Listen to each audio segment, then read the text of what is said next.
நான் எப்போதும் எனது மக்கள் என்னுடைய தீர்ப்புக்காக உண்ணாமல் உறங்காமல் காத்திருப்பதை விரும்ப மாட்டேன். அதனால்தான் இந்த விவகாரத்தில் நான் முடிவெடுத்து தீர்ப்பும் வழங்கிவிட்டேன். ஷஹன்ஷா ஜலாலுதீன்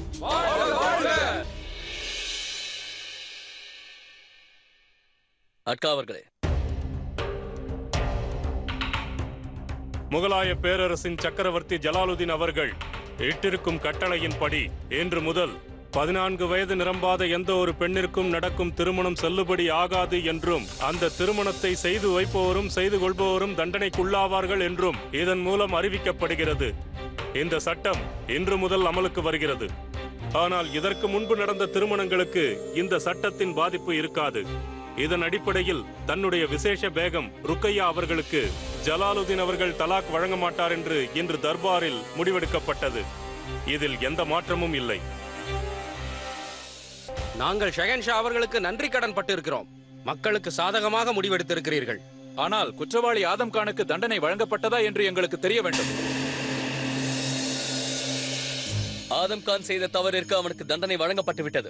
அவனுடைய பதவி பறிக்கப்பட்டு அவனை சிறைச்சாலையில் அடைத்து விட்டோம். அது மட்டுமல்ல, விசேஷ மற்றும் தினமும் நடக்கும் தர்பாருக்கு அவன் வருவதற்கு அனுமதி மறுக்கப்பட்டு விட்டது. இங்கு வந்திருக்கும் ஆயிரக்கணக்கான மக்களுக்கு, உங்கள் அனைவருக்கும் நான் தாழ்மையோடு கூறிக்கொள்வது என்னவென்றால், உங்களுடைய குழந்தைகளின் எதிர்காலத்தை கணக்கில் கொண்டே இந்த சட்டம் நிறைவேற்றப்பட்டிருக்கிறது. அதோடு இந்த சட்டத்தில் சுயநலமோ தவறான எண்ணமோ எதுவும் இல்லை. முகலாய பேரரசு ஷஹன்ஷா ஜலாலுதீன் ஷஹன்ஷா ஜலாலுதீன் ஷஹன்ஷா ஜலாலுதீன் மகாராணி ருக்கையா பேகம் மகாராணி ருக்கையா பேகம் மகாராணி ருக்கையா பேகம். மூவரும் ஒன்று சேர்ந்து விட்டார்கள். மூவரும், பேகம் ஜோதா, பேகம் ருக்கையா, ஜலால், மூவரும். அப்படியென்றால் ருக்கையா பேகம் பிரஜைகளின் முன்பு பேசியதெல்லாம் ஆதம் கானை பற்றி கூறியது இறுதியில் பிரஜைகளை தூண்டிவிட்டது. இவை அனைத்தும் ஒரு திட்டம் என்கிறீர்களா? நிச்சயமாக. அப்படியென்றால் இதில் ஜோதாவிற்கும் பங்கிருக்கிறதா? எனக்கு ஒன்றும் விளங்கவில்லை ஹுசூர். இதுதான் ஜலாலிடம் இருக்கும் திறமை. அவன் சிங்கத்தை போன்று பலம் வாய்ந்தவன், நரியை போன்று அறிவாளி. அற்புதம் ஜலால், உன் பெரியம்மாவை நயமாக ஏமாற்றி விட்டாய். அற்புதம்.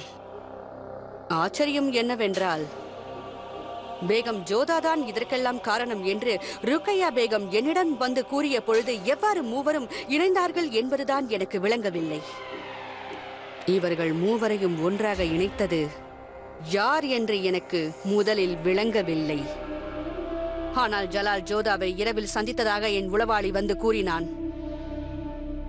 ஆனால் எனக்கு இதுவரை இந்த நாடகம் புரியாமல் இருந்தது.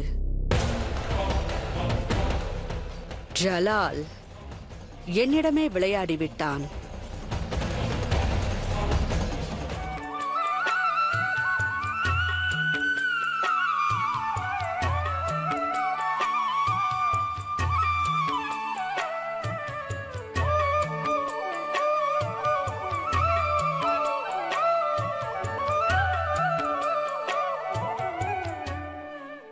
அத்தை, எப்பொழுது வந்தீர்கள்?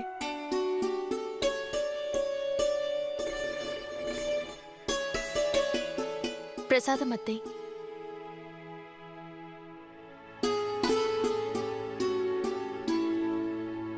தாங்கள் அழைத்திருந்தால் நானே வந்திருப்பேனே.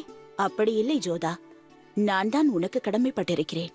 இந்த சாம்ராஜ்யத்தை இவ்வளவு பெரிய ஆபத்திலிருந்து காப்பாற்றியதற்கு நன்றி. சரித்திரத்தில் எப்பொழுதும் உன்னுடைய பெயர் நிலைத்திருக்கும். இந்த சட்டம் வந்ததற்கு அனைவரும் உன்னைதான் புகழ்வார்கள்.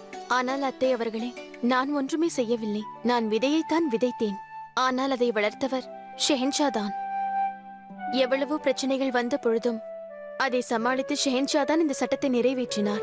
ஆயிரக்கணக்கான சிறுமிகளின் வாழ்க்கையை காப்பாற்றி இருக்கிறார். அதனால் பாராட்டுக்குரியவர் ஷெஹன்ஷா மட்டுமே. உண்மையில் இதற்கு பிறகு நான் ஷெஹன்ஷா மீது கொண்டுள்ள மரியாதை இன்னும் அதிகரித்து உள்ளது அத்தை. அப்படியென்றால் இந்த விஷயத்தை யாரிடமாவது கூறினாயா? அதுதான் உங்களுக்கு கூறினேனே. நான் கூறியது என்னை பற்றி அல்ல, ஜலாலை பற்றி தான் கேட்கிறேன். ஜலாலுக்கு உன் மீது நல்ல அபிப்பிராயம் ஏற்பட்டிருக்கும். அந்த நம்பிக்கையின் அடிப்படையில் தான் அவன் இவ்வளவு பெரிய விஷயத்தை செய்திருக்கிறான். ஆகையால் நீ என்னிடம் கூறியதை அவனிடமும் கூறிவிடு. ஜோதா, இனி உனக்கும் ஜலாலுக்கும் இடையே உள்ள இடைவெளி குறைந்துவிடும் என்று தோன்றுகிறது.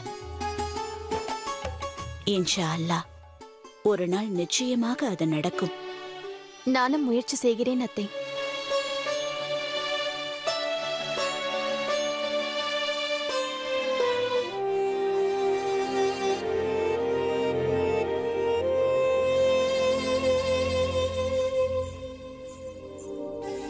வாருங்கள் பேகம், நான் தங்களுக்காகவே காத்துக் கொண்டிருக்கிறேன். ஆதம் கான் விஷயத்தில் நிம்மதி இல்லாமல் இருந்தேன், ஆனால் இப்போது சற்று பரவாயில்லை. எப்படியோ தாங்களும் வந்துவிட்டீர்கள். எனது தலையை சற்று பிடித்து விடுங்கள். எதுவும் பேசாமல் சற்று தலையை பிடித்து விடுங்கள்.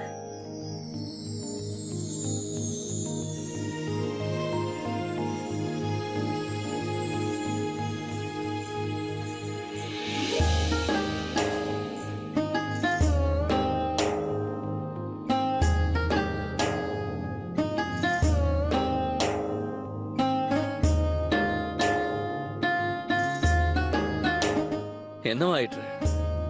உங்களது கைகள் இன்று மிகவும் மென்மையாக இருக்கின்றது.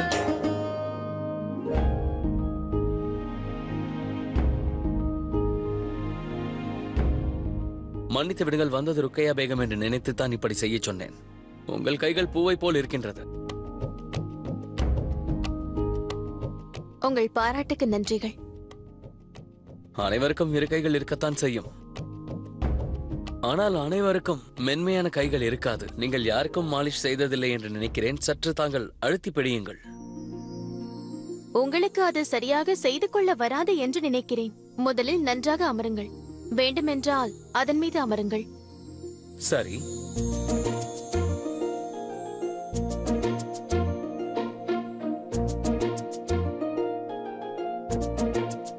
உங்களுக்கு தெரிந்திருக்காது, என் தங்கி சுகன்யாவிற்கு நான் தான் இதை செய்து விடுவேன். என் கைகளில் மாயம் இருக்கிறது என்று கூறுவாள். சுப்ஹானல்லாஹ், தங்களுக்கு அனைத்து கலைகளும் தெரிகின்றன. உங்களிடம் எந்த ஒரு வேலையை கொடுத்தாலும் தாங்கள் அதை சிறப்பாக செய்வீர்கள். எவ்வளவு அருமையான கைப்பக்குவம் தங்களுக்கு. நடந்த விஷயங்களே இவ்வாறு நினைக்க தூண்டுகிறது ஷெஹன்ஷா. எந்த நடந்து முடிந்த விஷயத்தை பேசுகிறாய் ஜோதா?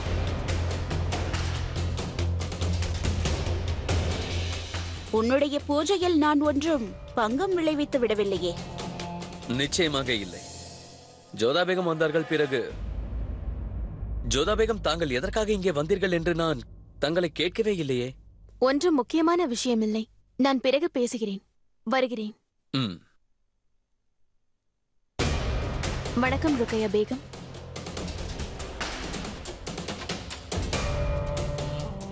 நான் ஷெஹன்ஷாவோடு தனியாக இருந்தது இவருக்கு பிடிக்கவில்லை என்று தோன்றுகிறது.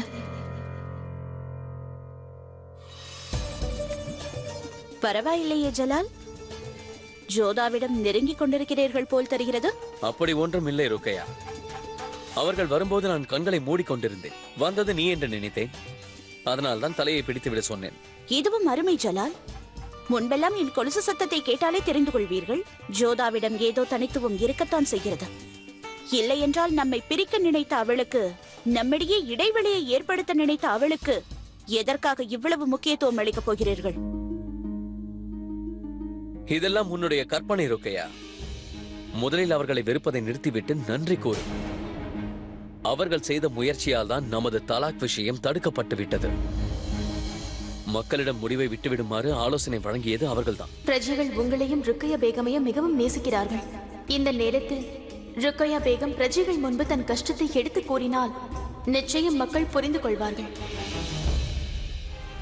ஹுதாஃபிஸ்.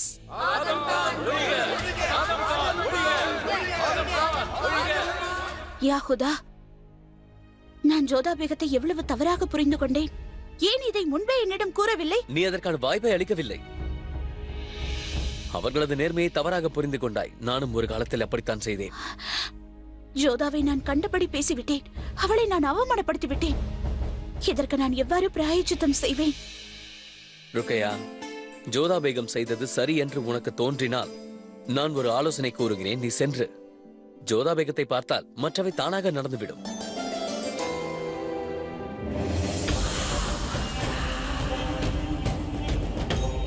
நீ இங்கேயே இரு ரேஷம். மேற்கொண்டு வருவதற்கு உனக்கு அனுமதி இல்லை. ஆதம் கான் எங்கே இருக்கிறார்? ஆதாப் மகாமந்திரியாரே, உன்னிடம்தான் கேட்டேன். ஆதம் கான் எங்கே? ஷஹென்ஷா அவர்களின் கட்டளையின் பேரில் இருட்டறையில் அடைத்து வைத்திருக்கிறோம். அதே நல்லது. அவர் மீது கடுமையான காவலை விதியுங்கள். ஆதம் கானை சாட்டையால் 60 முறை அடியுங்கள். என் கட்டளையை நிறைவேற்று. உத்தரவு மகாமந்திரியாரே. இன்னொரு விஷயம், யாராவது கேட்டால் மகாமந்திரி கட்டளை என்று சொல். தங்கள் சித்தம்.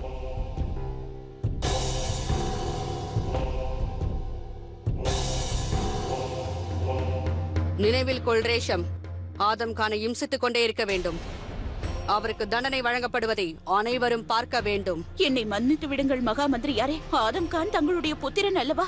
இருப்பினும் எதற்காக இப்படி செய்கிறீர்கள்? ராஜ்யம் என்று வந்துவிட்டால் இந்த மகம் ஆங்கா எப்பொழுதுமே ஷென்ஷாவிற்கு விசுவாசியாக இருப்பாள் என்று தெரிய வேண்டும். உறவை பொருட்படுத்த மாட்டாள் மகமாங்கா. என்னை பொறுத்தவரை ஆதம் கான் ஒரு குற்றவாளி. இதைத்தான் நான் அனைவரும் முன்பாக நிரூபிக்க நினைக்கிறேன். கட்டளையை நிறைவேற்றுங்கள். அப்படியே ஆகட்டும் ஹுசூர். இதனால் என்ன லாபம் இருக்கிறது? விஷயம் என்னவென்றால், ஆதம் கானிற்கு நான் தண்டனை வழங்குவதால் வேறு எவரும் தண்டனையை வழங்க மாட்டார்கள். இன்னொரு விஷயம், இவ்வாறு செய்வதன் மூலம் ஜோதா பேகத்தின் திமிரை அடக்குவதற்கான வாய்ப்பு கிடைக்கும். அதோடு ஜோதா, ருக்கையா, ஜலாலின் ஒற்றுமை குலையும்.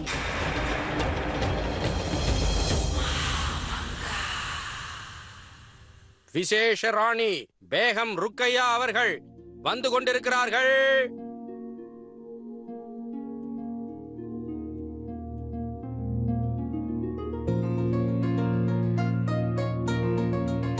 வணக்கம் ருக்கையா பேகம்.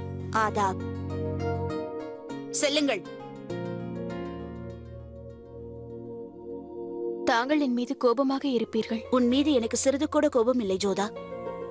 நான் இங்கு வந்தது உன் மீது இருந்த ஐயங்கள் தீர்ந்து விட்டது என்று சொல்லதான். நான் உன்னை மிகவும் தவறாக நினைத்து விட்டேன். ஆனால் நீ அவ்வாறு இல்லை. ஆதம் கானை பயன்படுத்தி எங்களை பிரிப்பதற்கு நீ சூழ்ச்சி செய்தாய் என்று நான் நினைத்தேன். ஆனால் உன்னால் தான் எங்கள் விவாகரத்து ரத்தாகியது என்று ஜலாலே என்னிடம் கூறினார். நீ செய்த இந்த செயலால் உன் மீது எனக்கு இருந்த தவறான எண்ணம் போய்விட்டது. உன்னை தவறாக புரிந்து கொண்டதற்கு தயவு கூர்ந்து என்னை மன்னித்து விடு. நான் உனக்காக ஒரு சிறிய பரிசை எடுத்து வந்திருக்கிறேன். ஜலாலுக்கும் எனக்குமான உறவை காப்பாற்றியதற்கு, என் தோழனிடமிருந்து என்னை பிரிக்காமல் பார்த்து கொண்டதற்கு இந்த பரிசு வாங்கிக் கொள்.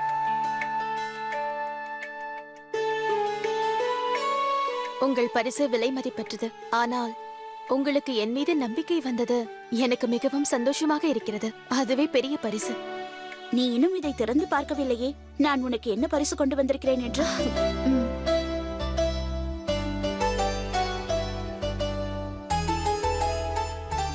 இந்த வைரம் உனக்கு பிடிக்கும் என்று நான் நம்புகிறேன். மனதார அளித்த எந்த பரிசும் விலை மதிப்பற்றது. அது வைரமாக இருந்தாலும் மலராக இருந்தாலும் சரி.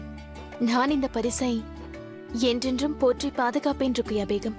என்னாலும் நீ செய்த இந்த உதவியை மறக்கவே முடியாது ஜோதா. எனக்கு விடை கொடு. ஆதாப். ருக்கையா பேகம்,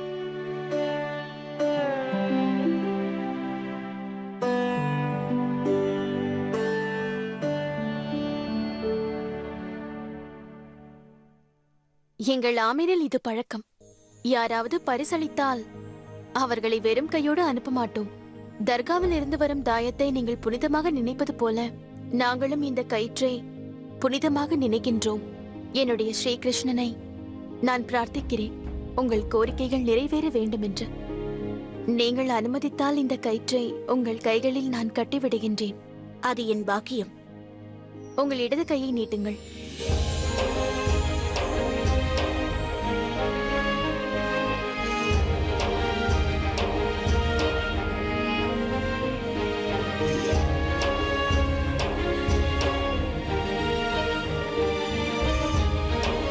அல்லா, நான் எதுவும் கூறவில்லையே. பிறகு எதற்காக உன்னுடைய கண்கள் கலங்குகிறது ஜோதா? கண்ணீர் என்பது விசித்திரமானது ருக்கையா பேகம். அதிகமான மகிழ்ச்சி ஏற்பட்டாலும் கண்ணீர் வரும். முதல் முறையாக நீங்கள் என் மீது நம்பிக்கை வைத்துள்ளீர்கள், அன்பு பாராட்டினீர்கள்.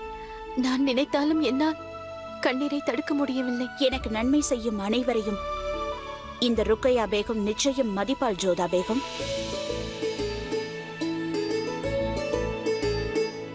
ஆதாப்.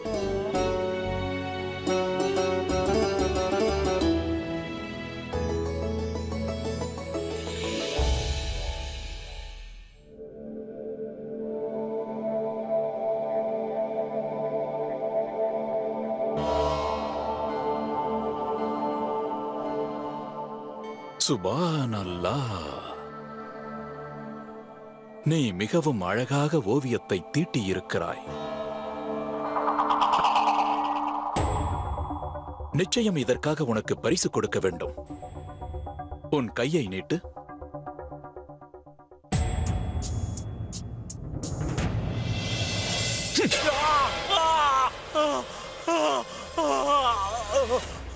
எந்த விரல்களால் இந்த அழகான ஓவியத்தை தீட்டினாயோ, இனி எதிர்காலத்தில் எந்த ஒரு ஓவியத்தையும் நீ தீட்டக்கூடாது. சென்றுவிடு இங்கிருந்து. ராஜகுமாரி ஜோதா, அந்த ஜலால் என்னிடமிருந்து அனைத்தையும் பறித்து விட்டான். இன்று நான் இந்த நிலைமையில் இருப்பதற்கான முக்கிய காரணமே அந்த ஜலால் தான். நான் தோல்வியை ஒப்புக்கொள்ள மாட்டேன். அந்த ஜலால் என்னிடமிருந்து எதையெல்லாம் பறித்துக் கொண்டானோ அதை மீண்டும் எனக்கு சொந்தமாக்கிக் கொள்வேன். என்னைப் போலவே அபுமாலியும் ஜலாலுக்கு ஒரு எதிரிதான். எதிரிக்கு எதிரி நண்பன் என்று கூறுவார்கள். நாங்கள் இருவரும் ஒன்று சேர்ந்தால் நீ அழிந்து போவாய் ஜலால், நீ அழிந்து விடுவாய். இது சரியான தகவல் தானா? ஆம் ஷாயன்ஷா, தங்களது மைத்துனர்களான அபுமாலியும் ஷரீஃபுதீனும் இப்போது நண்பர்களாகிவிட்டார்கள். யுத்தத்திற்கு தயாராகிக் கொண்டிருக்கிறார்கள். என்னுடைய மைத்துனர்கள் என்று கூறாதீர்கள் அக்கா அவர்களே, என்னுடைய எதிரிகள் என்று கூறுங்கள். எதிரிகளுக்கு அளிக்கப்படும் தண்டனை தான் இவர்களுக்கும் அளிக்கப்படும். யுத்தத்திற்கு தயாராகும்படி முனீம் கானுக்கு தகவல் அனுப்புங்கள். அபுமாலியையும் ஷரீஃபுதீனையும் தோற்கடித்து துரோகிகள் போல் அவர்களை கைது செய்து என் முன் ஆஜர்படுத்தும்படி கூறுங்கள். ஆகட்டும் ஹுசூர். ஷேன்ஷா ஜலாலுதீன் அனுப்பிய செய்தி முனீம் கானை அடைந்தது. முனீம் கானும் ஜலாலுதீன் அனுப்பிய செய்தியின்படி அபுமாலியின் மீதும் ஷரீஃபுதீன் மீதும் யுத்தம் பிரகடனம் செய்தார். தாக்குதலுக்கு தயாராகுங்கள். முனீம் கான் தனது சேனைகளுடன் யுத்தத்திற்கு புறப்பட்டு விட்டார். போர் மிக தீவிரமாக நடந்தது. பலர் உயிரிழந்தனர், பலர் காயமுற்றனர். இறுதியில் வெற்றி ஜலாலுக்கே. முனீம் கான் தான் வெற்றி அடைந்தார். அபுமாலி இம்முறையும் ஓடி ஒளிந்தார். ஆனால் ஷரீஃபுதீனால் தப்பிக்க முடியாமல் போனது. ஷரீஃபுதீன் ஒரு கூடாரத்தில் மறைந்திருந்தார். ஷரீஃபுதீன் எவ்வாறு தப்பிப்பது என்று யோசித்துக் கொண்டிருக்கையில் முனீம் கான் சேனைகளுடன் அவரை சுற்றி வளைத்தார். ஹுசூர், ஷரீஃபுதீனை தங்கள் முன் ஆஜர்படுத்த அனுமதி வேண்டுகிறேன். அனுமதிக்கின்றேன்.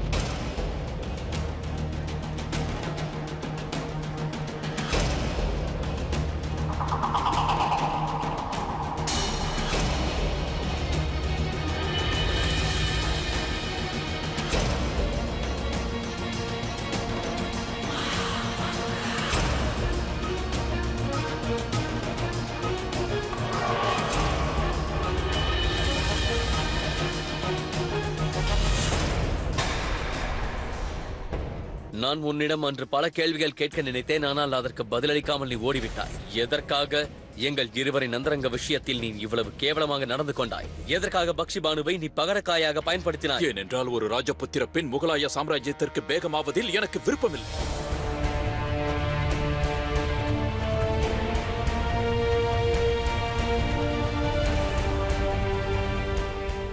ராஜபுத்திரர்கள் என்றால் எனக்கு அறவே பிடிக்காது.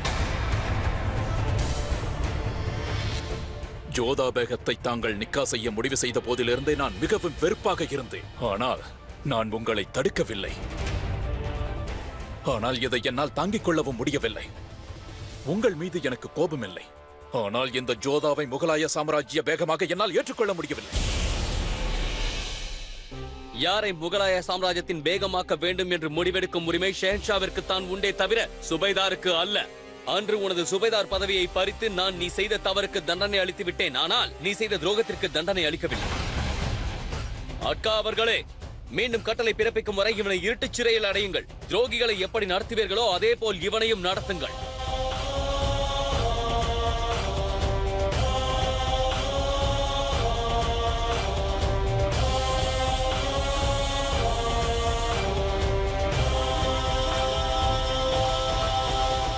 இதே சமயத்தில் இன்னொரு விஷயத்தையும் நான் கூறுகிறேன். முனிம் கான் தனது திறமையை வெளிப்படுத்திக் கொண்டே இருக்கிறார். காபூலை கட்டி காப்பதோடு மட்டுமல்லாமல் ஷெரீஃபுதனையும் என் முன் ஆஜர்படுத்தி இருக்கிறார். அதனால் இன்றிலிருந்து முனிம் கான் அவர்களை நமது சேனையின் மந்திரியாக நியமிக்கின்றேன்.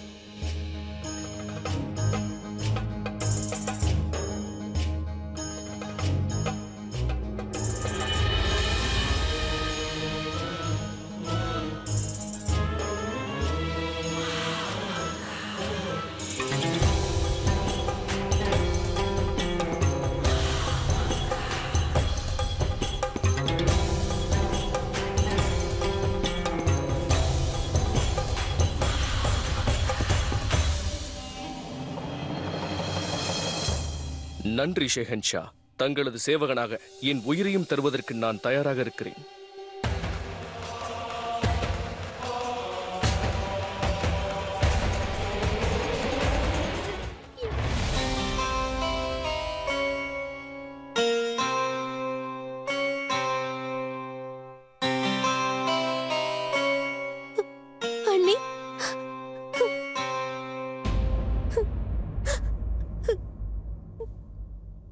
நான் பயந்தது போலவே நடந்து விட்டது.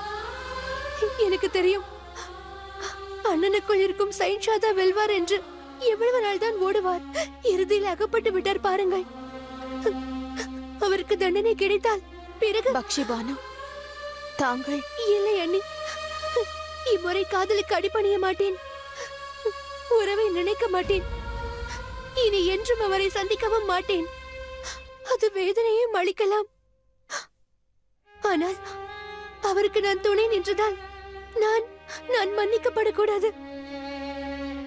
எனக்கு இந்த தண்டனை தேவை.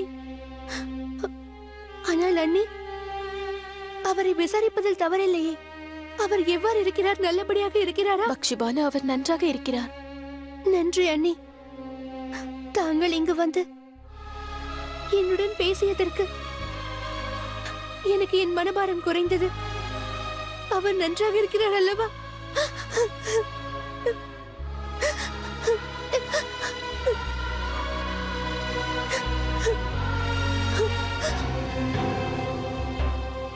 சேனைகள் அவர்களின் வேலையை சரியாக செய்தார்களா? மகா மந்திரி அவர்களே, ஆதம் கான் அவர்கள் சொல்ல முடியாத துயரத்தை அனுபவிக்கிறார். எதற்காக இவ்வாறு செய்தீர்கள்?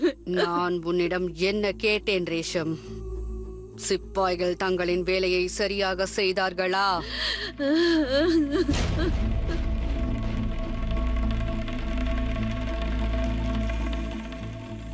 சரி, எனக்காக இன்னொரு வேலையை செய்வாயா ரேஷம்?